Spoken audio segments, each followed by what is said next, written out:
11월 5일 목요일 데살로니가전서 4장 1절부터 12절까지의 말씀입니다. 데살로니가전서 4장과 5장은 3장 마지막 구절인 13절의 우리 주 예수께서 그분의 모든 성도들과 함께 다시 오실 때 하나님 우리 아버지 앞에서 여러분의 마음을 거룩하고 흠없이 세우기를 빕니다 라는 말씀과 5장 23절의 우리 주 예수 그리스도께서 오실 때 여러분의 영과 혼과 몸을 다 흠없게 지켜주시기를 빕니다 라는 말씀이 감싸고 있습니다. 이것은 4장과 5장의 다양한 교훈들이 예수님의 재림을 소망하며 이 땅을 살아가는 성도들의 흠없는 삶과 관계된 교훈이라는 의미이지요. 4장에서 사도 바울은 주님의 명령을 의지해서 데살로니가 성도에게 삶에 대한 실제적 권면을 합니다. 먼저 1절부터 12절까지는 윤리적 권면으로 그중 1절부터 8절은 거룩한 삶을 촉구하는 내용으로 9절부터 12절은 형제 사랑과 관계된 내용으로 되어 있습니다. 먼저 1절 말씀을 함께 읽어볼까요? 마지막으로 형제들이여 우리는 주 예수 안에서 여러분에게 부탁하며 권면합니다. 여러분은 마땅히 어떻게 행할 것과 어떻게 하나님을 기쁘시게 할 것인지에 대해 우리에게서 배운 대로 하십시오. 여러분이 행하고 있는 대로 더욱 풍성히 행하십시오. 아멘. 마지막으로 라고 하는 단어가 나오지요. 이것의 의미는 4장과 5장이 상당한 분량으로 남아있지만 많은 분량이 남아있지만 주제에 있어서 한 가지로 통일될 수 있는 마지막 교훈이기 때문에 사용한 것입니다. 데살로니가 성도들은 마땅히 어떻게 행할 것과 어떻게 하나님을 기쁘시게 할 것인지에 대해 이미 바울 일행에게서 받아서 행하고 있었습니다. 바울 일행은 이미 알고 행하고 있는 복음적 삶을 더욱 풍성히 행하라, 더욱 많이 힘쓰라 라고 권면합니다. 구원을 받았으니 대충대충 살아도 된다, 그렇게 말하는 것이 아니지요. 심지어 마땅히 행할 것을 지금 행하고 있는 것으로도 만족하지 않았습니다. 하나님을 기쁘시게 하기 위해 지금보다 더욱 풍성히 더욱 많이 힘쓰도록 권면을 합니다. 그렇다면 데살로니가 성도들이 더욱 풍성히 더욱 많이 힘써야 할 일, 그것은 무엇일까요? 2절부터 6절까지의 말씀을 함께 읽어보겠습니다. 여러분은 우리가 주 예수를 통해 여러분에게 준 명령들이 무엇인지 알고 있습니다.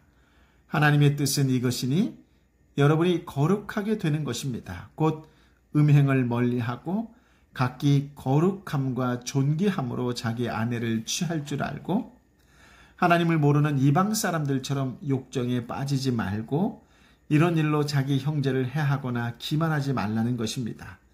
이는 우리가 이미 여러분에게 말하고 엄히 경고한 대로 주께서는 이 모든 행위에 대해 징벌하는 분이시기 때문입니다. 아멘. 당시 데살로니가 시민들의 생활 속에 깊이 뿌리내린 디오니소스라고 하는 종교는 남성의 생식기가 종교적 상징이었습니다. 또 카비루스라고 하는 종교는 종교의 이름으로 성적 문란을 조장했었지요. 따라서 데살로니가 사람들은 성적 부도덕을 죄나 수치로 여기지 않았습니다. 그런 문화의 영향으로 초신자인 성도들은, 어린 성도들은 성적 방종을 대수롭지 않게 여겼던 것 같습니다. 하지만 바울 일행은 성도의 거룩함이 주 예수의 명령이며 하나님의 뜻임을 강력하게 밝힙니다. 그리고 그들에게 하나님을 기쁘시게 하는 거룩한 삶에 대하여 구체적으로 권면하고 있습니다. 첫째는 3절에 보면은 음란을 버리라고 하고 있지요. 음란이라고 하는 것은 모든 종류의 비합법적인 성관계를 의미합니다. 하나님을 기쁘시게 하려는 성도가 하나님이 금하신 일을 가까이 두고 즐길 수는 없습니다. 청교도주의의 대들보인 존 오웬이라고 하는 분은 죄의 본성이 고개를 들 때 그 처음 발생 단계에서부터 단호하게 대처하고 그것이 절대로 자리 잡지 못하게 하라라고 말씀하시면서 죄는 죄를 즐거워하는 감성 속에 자리를 잡는다. 마찬가지로 죄는 죄를 가볍게 여기는 지성 속에 그 자리를 잡는다라고 말씀하셨습니다. 음란은 성도의 삶에서 처음부터 온 힘을 다해 대적하고 멀리해야 할 악입니다. 둘째는 각기 거룩함과 존귀함으로 자기 아내를 취할 줄 알고이지요. 아내로 번역된 단어의 원뜻은 그릇입니다. 이것이 무엇에 대한 은유인지 학자들 사이에서도 해석 차이가 팽팽한데요. 랍비 문서에서는 그릇이 아내에 대한 천박한 은유로 종종 사용되었습니다. 반면 사무엘상 21장 5절에 같은 단어가 몸이라는 의미로 사용되었습니다. 문맥상 두 가지 해석이 모두 가능한데요. 아내로 해석하면 결혼이 음란 방지의 역할은 하지만 아내란 성욕 해소의 도구가 아니므로 거룩함과 존귀함으로 대해야 한다라고 하는 의미가 됩니다. 음란하지 않는 성관계는 오직 정당한 결혼 관계에서만 가능하다는 그런 뜻이, 즉 성도의 가정은 부부 관계조차 음란한 사회 풍조와 구별되어야 한다라고 하는 함의를 가지고 있습니다. 몸으로 해석하면 각자의 몸을 음란을 위해 사용하지 말고 거룩하고 존귀하게 사용하라라고 하는 의미가 됩니다. 어느 해석이든 성도가 사회 풍조로부터 구별되어야 한다는 핵심은 동일하지요.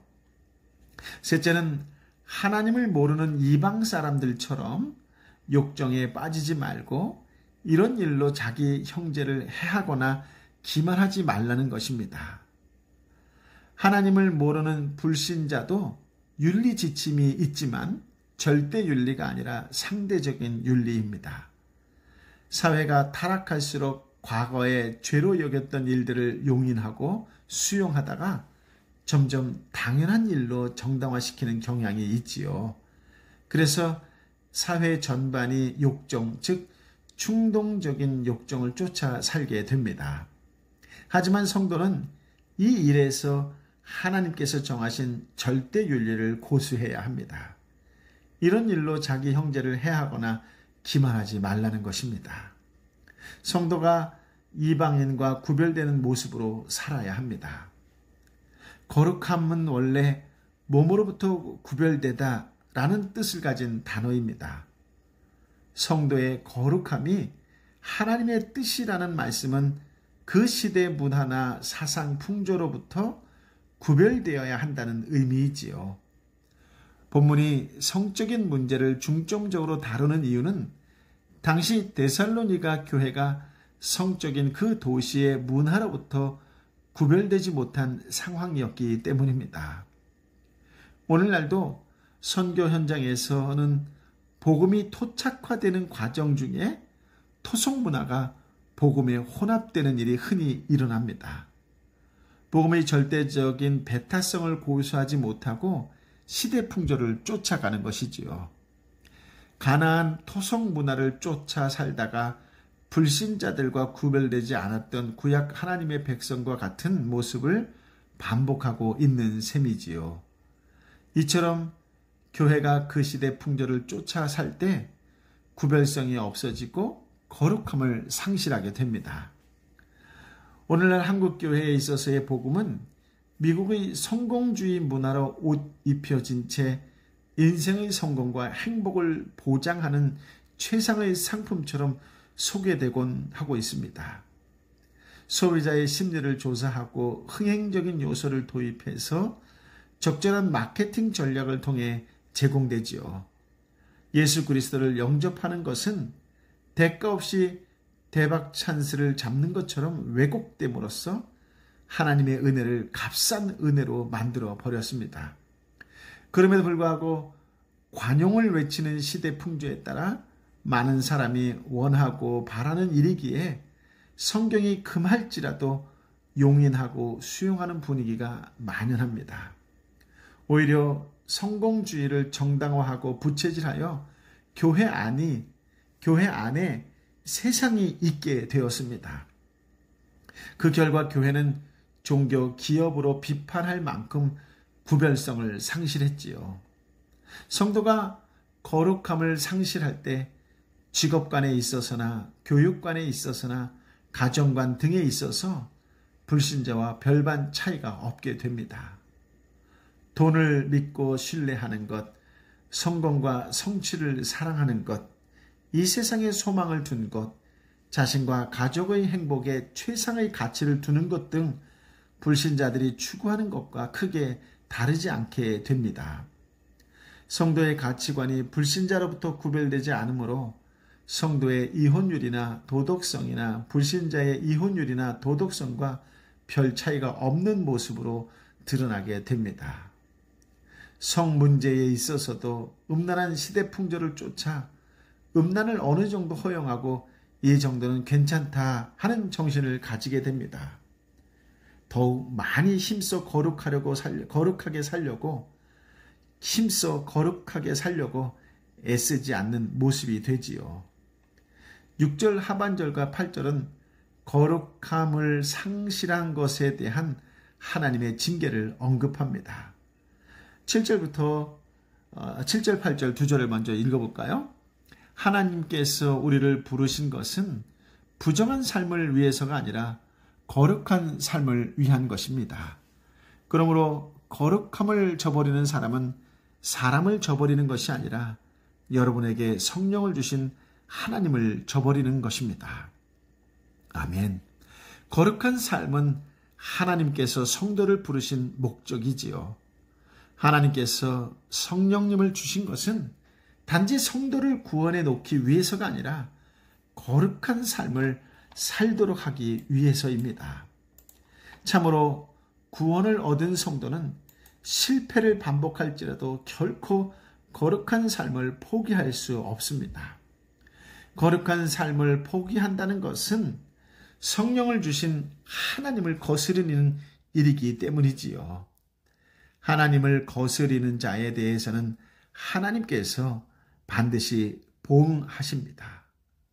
거룩함을 위해 더욱 많이 힘쓰는 주체는 성도이지만 궁극적으로 거룩함은 성령님의 힘으로 된다는 진리가 이 말씀에 반영되어 있습니다. 성령님께서는 말씀을 통해서 그리고 말씀과 함께 역사하셔서 성도에게 거룩한 삶이 어떤 것인지 알려주시고 성도를 거룩한 삶으로 이끄십니다. 성도는 그분께서 우리 마음을 거룩한 삶으로 인도하실 때 마음에 일어나는 거룩함의 소원을 소멸하지 말아야 합니다. 죄의 거룩함에 미련두지 말고 죄의 달콤함에 미련두지 말고 하나님의 은혜를 힘입어 과감하게 음란을 버려야 하며 적극적으로 거룩함을 향해 나아가야 합니다. 자신을 시대의 풍조에 따라 흘러가도록 방치해서는 안 되겠지요. 9절부터 12절까지의 말씀을 함께 읽어볼까요? 이제 형제 사랑에 대해서는 여러분에게 더 이상 쓸 필요가 없습니다. 이는 여러분 자신이 하나님께로부터 서로 사랑하라는 가르침을 받았기 때문입니다. 그리고 여러분은 실제로 마케도니아 전역에 있는 모든 형제들에게 사랑을 행하고 있습니다. 그러나 형제들이여, 우리가 여러분에게 권면하는 것은 여러분이 더욱 풍성히 행하고 우리가 여러분에게 명한 것 같이 조용한 삶을 살며 자신의 일을 행하며 여러분의 손으로 일하기를 힘쓰라는 것입니다. 이는 여러분이 외부 사람들에 대해 품위 있게 행동하고 또한 아무것도 궁핍함이 없게 하려는 것입니다. 아멘. 9절, 10절은 형제의 사랑을 권면하는 내용인데 이미 마케도니아 전 지역에 소문날 정도로 서로 사랑하고 있었지만 그들에게 더 많이 사랑하도록 권합니다. 11절, 12절은 형제 사랑과 연관해서 규모 없는 자들을 경계하는 내용이지요.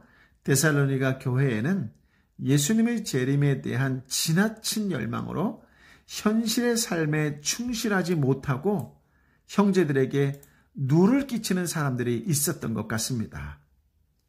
그들의 모습은 형제들에게 누를 끼치지 않고 베푸는 삶을 살기 위해 열심히 일했던 바울 일행과는 대조가 되지요. 사랑은 빌붙어서 덕보려는 자세가 아니라 더욱 잘 섬기기 위하여 땀 흘려 일하는 자세를 낳습니다. 바울 시대나 지금이나 재림에 대한 열광적인 태도는 현실 도피적인 태도로 변할 수 있어서 경계를 받아 마땅합니다. 바울 일행은 열광주의자들에 대해 먼저 떠벌리지 말고 조용한 삶을 살고 자기 일을 하고 손으로 일하기를 힘쓰라고 말합니다.